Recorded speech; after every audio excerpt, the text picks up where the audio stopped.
We're not done, Jules. We have more quick hits. Yes. Kylian Mbappe and Vinicius both get on the score sheet as Real Madrid down Rayo Vallecano 2-1.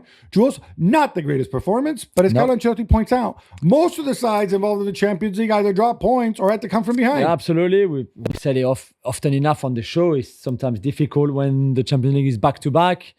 Like it is this week, and you have to play your league game, whoever it is, against home or away. It's never easy at all, whether you rotate or not. It's always a bit tricky, and Rayo are a good team this season, really, really good team. I mean, they had a lot of players out. They still took the game to Real Madrid. Yeah. Were you surprised that Real Madrid actually got, in the second half, he took off, I think it was Rodrigo for Valverde, and then later Vini for Camavinga, I suppose to protect the lead. Yeah. Rational thing to do. The Bernabeu, they nearly had a pañolada. They're booing and booing. Yeah, they were not Are you happy okay with at all. that? I think they were not happy by the performance overall too, Gab. And as you said, they didn't play great. They saw Vinicius and Mbappe score. Yeah, 4 minutes apart. But that was pretty much... I mean, we didn't see much more than that. I thought Tchouaméni was really good in midfield. Having a lot of work to do when he starts with Modric like that. But I guess they could kind of complement each other quite well. But the most important is that they just took the 3 points. There's no other club in the world where this happens, where you're The top fans, of the league and you're winning and you get booed. You get booed. Atalanta destroy Juventus away 4-0. Gab, what happened to that revival that some were talking about recently? Oh, yeah. Oh, look, it's a four-way race. Yeah, okay. Yeah, the hell it is. 0.1 expected goals from Juventus in the first half at home. Look, you run out of things to say, right? When you got a coach who not only does the football not quite work, he seems determined. And then this goes beyond Thiago Motta. We can throw Thiago Motta under the bus for saying stupid things. Like afterwards, he says, well, we started bright, but that penalty should have never been a penalty. It's a bit hard. The penalty was a little Weston bit harsh. McKennie's arm is above his head. That's not harsh. In football, that is a penalty every day of the week. But how do you have the ball? How do you have the gall to come out and say this when you have 0.1 expected goals in the first half and you do nothing in the second half and you lose 4-0 at home and you're talking about a penalty? Come on. I know. Seriously? Look, there's so many issues here. It's not just down to Motta, it's down to Cristiano Giuntoli and the way he built this team. And then, of course, he makes it worse because you sign the wrong players and you play them in the wrong position. I don't need to see Teun Koopmeiners on the wing. No. It's just not something I need to do. If you're going to bring on Vlahovic, why 17 minutes? Why not bring him in 2-0? Yeah. No, usually he should be starting anyway, but that's a whole other issue. Anyway, a lot of things he got wrong. Tremendous from Atalanta. So nice to see the big smiley hug between Gasperini and Ademola Lookman. Yeah. They're good. Vincent Kompany sends out the B team, and Bayern fall at home to Bochum 3-2 as João Palhinha gets sent off. Jules, they may be 3-0 up against Bayer Leverkusen in the Champions League. Performances like this, even though it's the reserves, do not fill me with confidence. They were down to 10 men after 40 minutes, though. So I know the second half was poor, although they could easily also have scored in that second half, even with 10 men.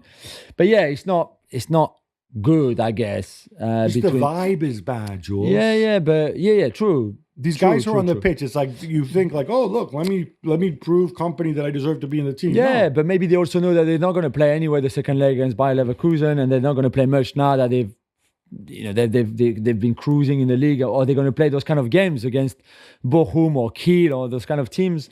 I don't know what happened. I still think they're going to qualify to the Champions League in that second leg away at Leverkusen. It's not going to be too difficult for them to navigate because Leverkusen are not in great shape either. We will see later. But it was still a bit of a shock. You're right. When you turn it up and Bayern at home, whether it's B team, 10 men, 9 men, 11 men, you can't lose to Bochum. I'll be there. I'll let you know how it goes at the Bayer Arena.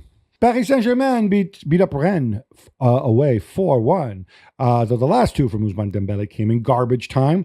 Although he's now scored more this season in all competitions than he has in his previous 5 years combined. Yeah. Jules, how are you feeling ahead of the trip to Anfield on Wednesday? I'm very excited by this game. They played the B team against Rennes and they still played great football. Yeah, they scored 2 late goals with Dembele, but they should have been 4-5-0 up already before that. And with the B team, I thought was impressive.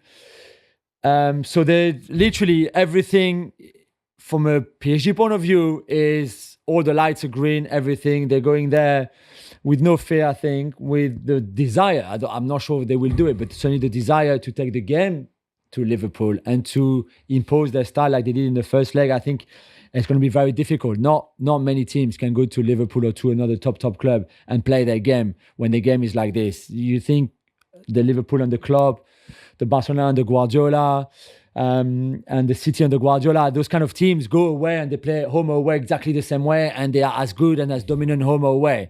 I'm not sure if this PSG team can do that right now. They're still very young, but they will try for sure. And Liverpool have to be ready, because if Liverpool play at the same level as they did on Saturday or last week in Paris, they might get knocked out by this team. They will get knocked out if they play the same level. It's going to be fascinating, but we expect Liverpool to play much better, to be more aggressive, to be better against the press and with their own press. So it won't be the same game, but PSG will try for sure. I'm not sure Slot expects that, which I think he's really preparing. I agree. Milan go 2-0 down away at Lecce, and then an own goal and 2 from Christian Pulisic in the space of 22 minutes. Turn it around. Gav, is it fair to say that Pulisic saved Sergio Conceição's job? 100%, because while it is an embarrassment for a club like Milan to potentially have 3 coaches in the same season, you cannot lose. It would have been 4 defeats in a row. Yeah. And by the way, the game before that, not a defeat, was that horrendous home draw with Feyenoord, which saw them knocked out of the Champions League. So yeah, very much hanging by a thread. I don't think the fans would have allowed Sergio Conceição to continue in those circumstances. Like you can say, I don't think Milan were not terrible in this game. They did create chances. It was funny because the goal they made it 2-1. They bring on João Felix. Finally, the guy doesn't start. And Leao. But Leao, whatever, is a different outfit. João Felix, it's really, nobody likes him. He's combination of Captain Buzzkill and Debbie Downer. He goes on the pitch. He's involved.